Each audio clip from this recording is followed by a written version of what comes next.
fellow diamond painting addicts, and welcome back to Diamond Painting Anonymous. I'm Daphne, and I'm here today for this week's WIP and Chat. If you're new here, welcome. If you're not new here, welcome back. WIP, W-I-P, stands for Work in Progress, and this is mine. You are welcome and encouraged to go grab whatever you are working on and work alongside while I chat, or alternatively, you can treat this as a podcast and just listen while I chat. Today, I'm going to be working on my kit for DP for Veterans. I am still behind, although I'm getting caught up.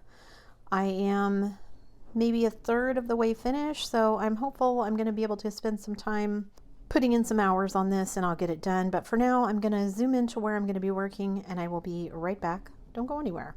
All right, let me get my timer started and then let me get started with some drills here. I'm going to start with the white. This is going to be, I think, 50% of the painting is this kind of grays in the background here. Grays and whites. So I'm adding in some 5200 white, even though this color is technically 3865. I'm just going to go ahead and add the 5200 ones. I think it just adds a nice little bit of bling. So I'm adding it in. Okay, so let me jump in to my life update. What is going on in my life?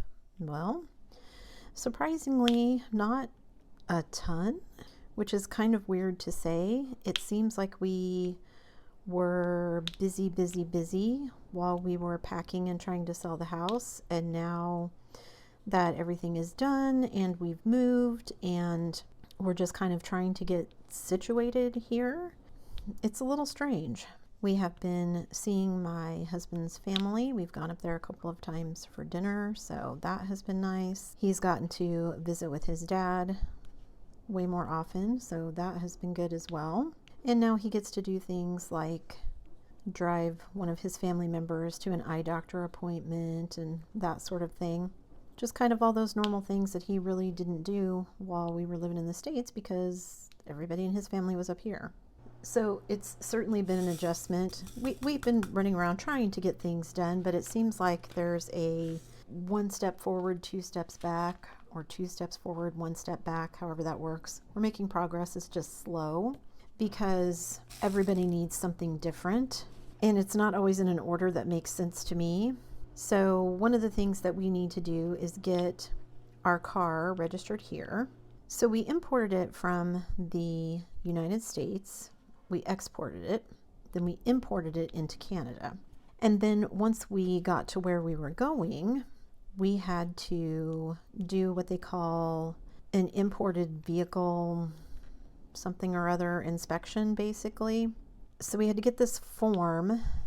Well, they get our form from when we cross the border. And then we have to pay a fee, and we get this form that we take to some government approved place to have them inspect the car to make sure that it meets all of the Canadian standards. Okay, fine. It took several days for them to get the form. Well, we ended up sending them the form because it hadn't arrived from the border. Once we did that, we had the information in 24 hours and we were able to take it to Canadian Tire and have them inspected.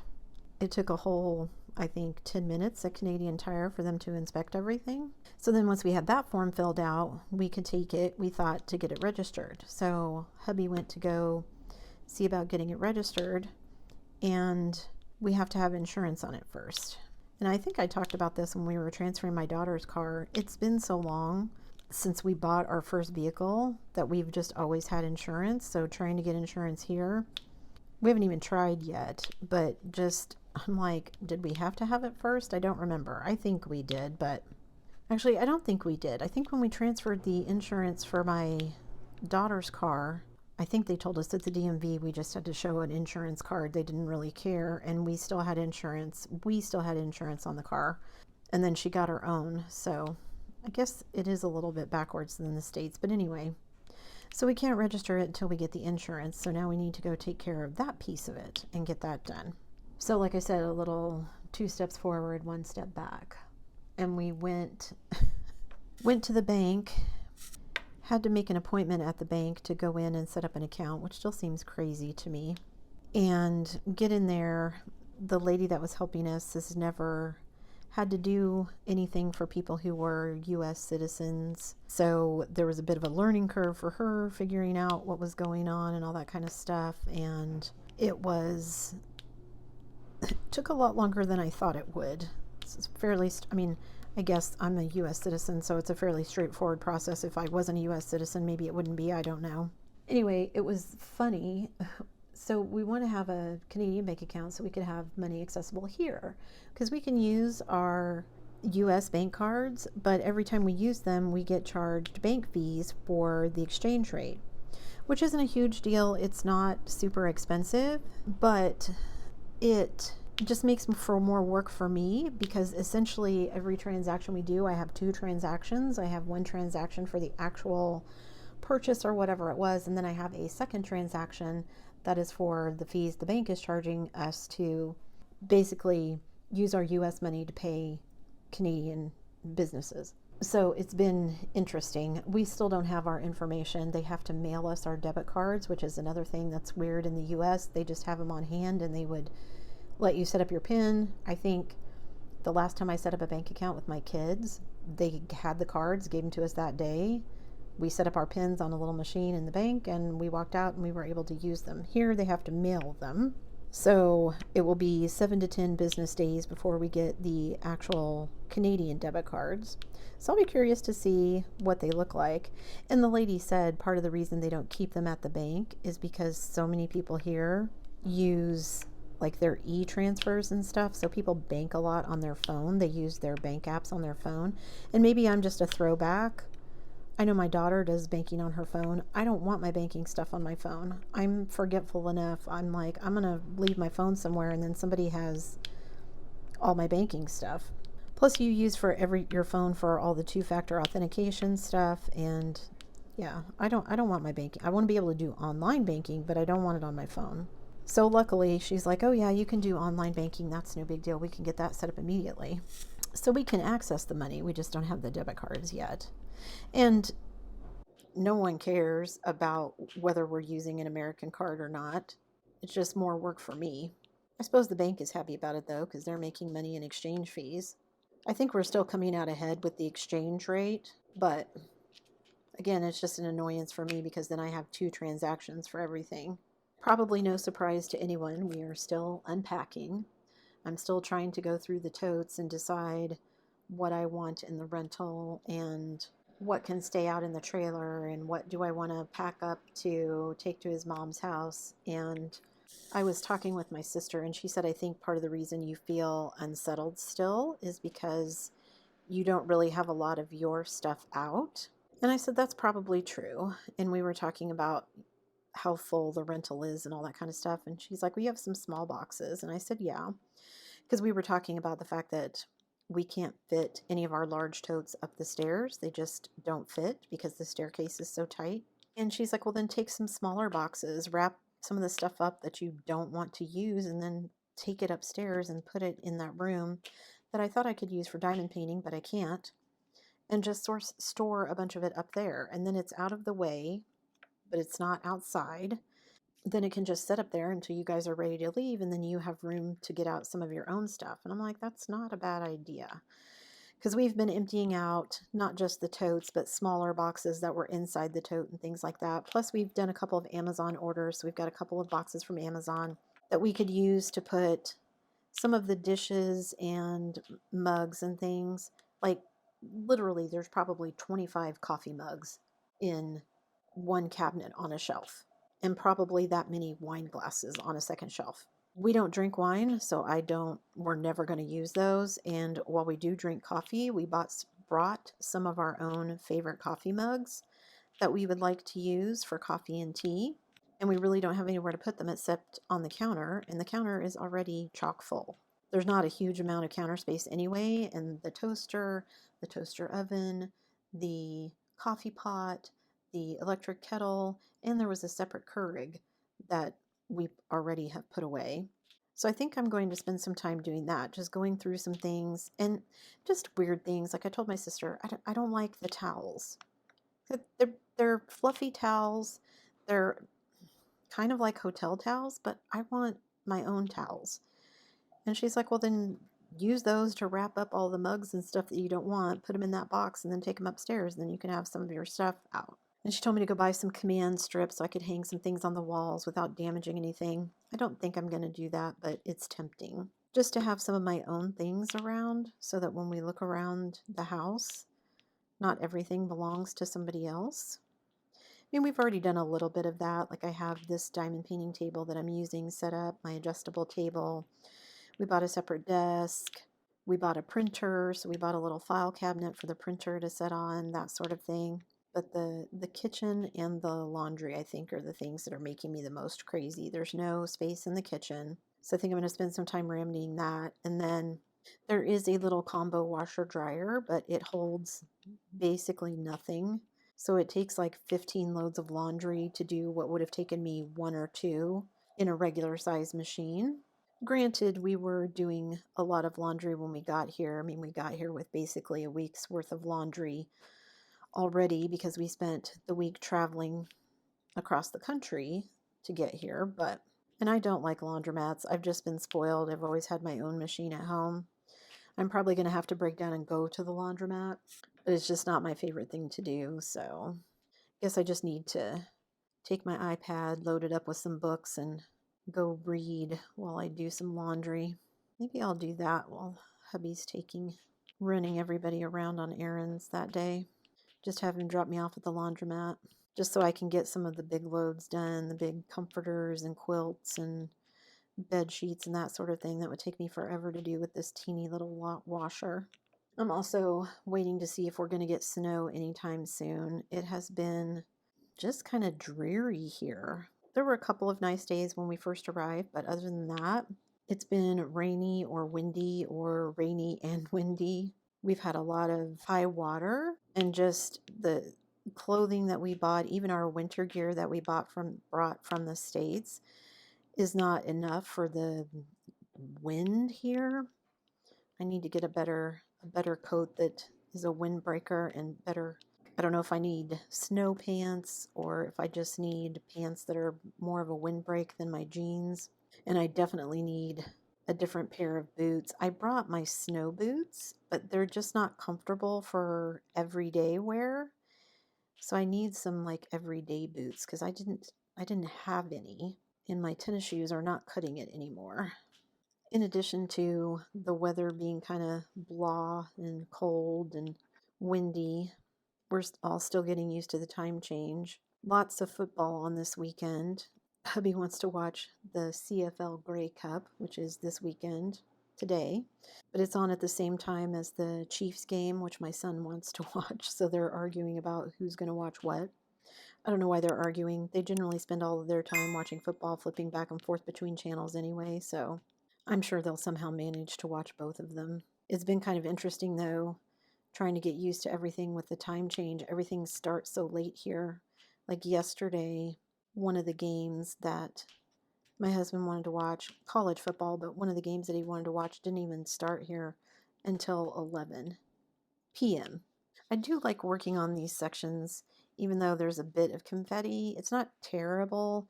And now, like right here, I've got this whole line that just goes up, so I can multi-place that whole thing. And then basically I'm just going to fill in this whole section of tees with that color, because all of these grays are, like I said, going to be the background color.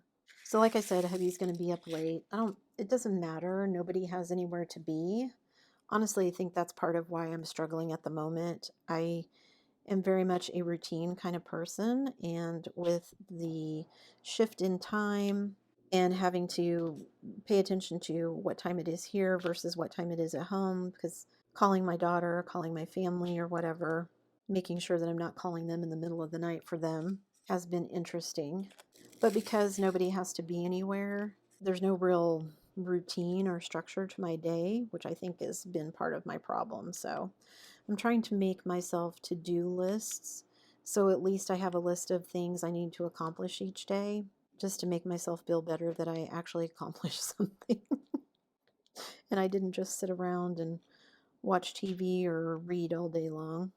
Not that there's anything wrong with that, but I just don't want to get into the habit of that.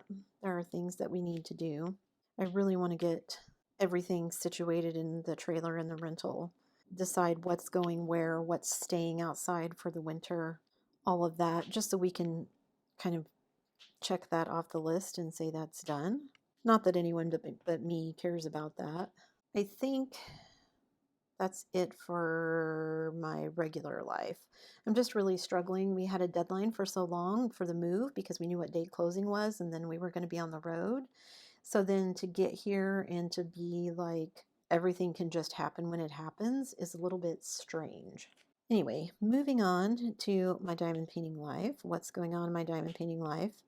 You guys, I actually finished something. So I haven't done the video for it yet, but you guys will be seeing it soon, for the little mini make market kits, the ones that I bought to do on the trip. You can actually diamond paint, or I can in the car. So I managed to finish both of those, so you'll be seeing the finish of those soon. I still haven't finished Conversation, mostly because I kind of abandoned that one to work on this one. I couldn't really work on this one or Conversation while we were on the road because they're just too big, not enough space to get them out and really work on them comfortably in the car. But I started trying to get caught up on this one as soon as we had my diamond painting table set up so that I had a place where I could kind of lay everything out and start working on it. And it's, again, been nice that it's football season. I'm in the living room again, basically, next to hubby while he watches football, and so I can diamond paint while he watches football, and I make some pretty good progress. So, like I said, I'm hopeful. I don't know if I'm going to get this finished by the end of the event, but I'm hopeful. I'm going to try. I know some people have already finished projects. I did open the exit form a little bit early. I will stick a link to the exit form down below, so if you haven't filled that out yet, remember you need a finish pick for the exit form, so make sure you have that ready. And then I'll be doing as I usually do and doing a video montage at the end of everyone's lovely diamond paintings. There have been some really cool ones that I've seen this year that I've not seen before, so I'm really looking forward to seeing how some of these projects turn out for you guys because they look amazing. I think that's part of the fun for me in doing an event, is that I get to see all these cool kits that other people have found, because there's so many diamond painting companies and so many kits out there that it's impossible to see all of them. Plus, people have stashes, so sometimes people will dig something out of their stash that they've been hanging on to for a while. That's an older one that I've not seen before. So it's always a good time. So looking forward to doing all of that again this year for the Veterans event. So we're just a little over halfway through the month, so don't panic if you're not finished yet. As you can see, I'm not close to being done either. This week, really going to concentrate on getting some extra hours in. Today, while they're watching all the football, I'm going to try and get some extra time in, and over the next week, in between all of our running around, hopefully. Hopefully there's not too much more running around. I told my husband, he has a relative visiting and they work remote. Their job is 100% remote, so they can work from anywhere. I'm like, I want a job like that. I don't know if I want to work full time, but a part-time one would be nice. But I don't know where to go. Like, I assume Canada has like Indeed.com, and I don't do LinkedIn. I'm trying to think, what are some of the other job websites that people use? Also, I'm assuming each province probably has like a local, like in Kansas, there was a Kansas Works job site where you could go to look at job listings to try and find things. Does Canada have something?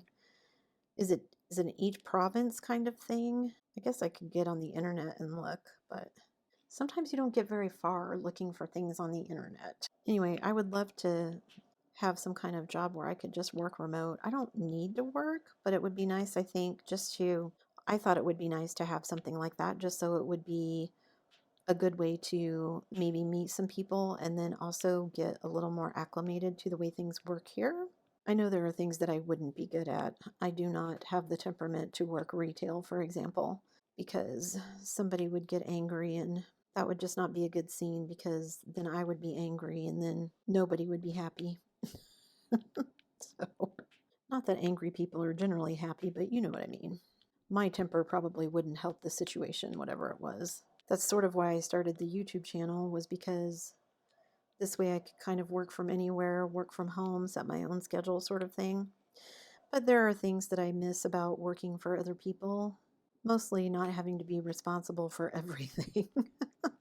Sometimes it's kind of nice to be like, oh, somebody else is going to worry about the tax issues. Somebody else is going to worry about making the quarterly payment. Somebody else is going to worry about this, that, or the other. I just thought maybe it would be helpful. But then when I got on to look, that's the other thing here. Almost every job listing that I could find, they wanted someone who was bilingual, and I am not bilingual.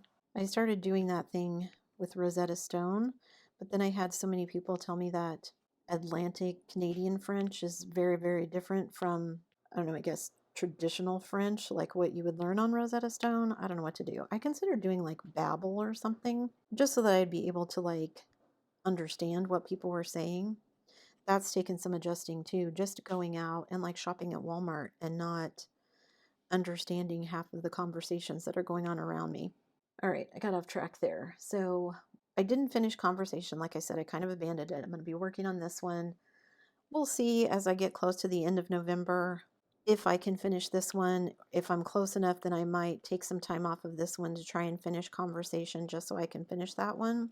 But I do want to do the little Muka kit that I kitted up. That's a small project. Hopefully it won't take very long, and I'd like to get that off my plate.